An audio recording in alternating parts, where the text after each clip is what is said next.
যারা কাপুরুষ তারাই ভাগ্যের দিকে চেয়ে থাকে, পুরুষ চায় নিজের শক্তির দিকে। তোমার বাহু, তোমার মাথা তোমাকে টেনে তুলবে, তোমার কপাল নয়। সে কি একা, তার ডান হাতে সাহস এবং বাম হাতে বিশ্বাস রয়েছে। নিজের সাহসের অনুপাতে জীবন সংকুচিত ও প্রসারিত হয়। সূর্য নিজেও ভোরবেলা দুর্বল থাকে, এরপর ধীরে ধীরে শক্তি আর সাহস সঞ্চয় করে।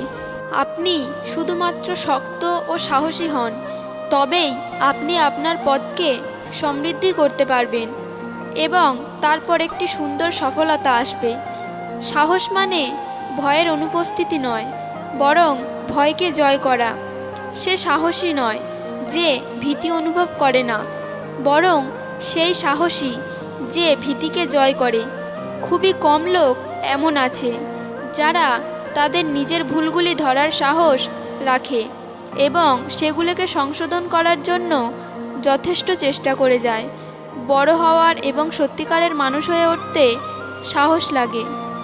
পৃথিবীতে সবচেয়ে সাহসিকতার পরীক্ষা হচ্ছে পরাজিত হয়েও কষ্ট না পাওয়া। সৎ উপদেশকে আর্থিক মূল্যে মূল্যায়ন করা যায় না। সাফল্য স্থায়ী নয়, ব্যর্থতা মানেই মৃত্যু নয়। আসল ব্যাপার হচ্ছে সাহস ধরে রাখা। যদি স্বপ্ন দেখতে পারো তবে তা বাস্তবায়নও করতে পারবে। মানুষ এবং পর্বতসম বাধার সম্মিলন ঘটলেই কীর্তির জন্ম হয়।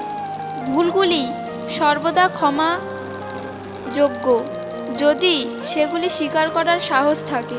যারা তোমার মন ভেঙে দেয় ও নিরুৎসাহিত করে তাদের বর্জন করো।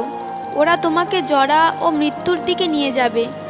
জীবন যেমনই কঠিন হোক না কেন, অবশ্যই এমন কিছু আছে যা তুমি করতে পারবে এবং সে কাজে তুমি সফল হবে।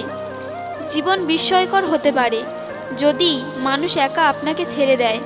ভালোবাসা দিয়ে ভালোবাসা না পেলে তার জীবন দুঃখের ও জড়তার। জীবনটা খুবই ছন্দহীন হয়ে যেত যদি জীবনে কোনো হাসি ঠাট্টা না থাকতো।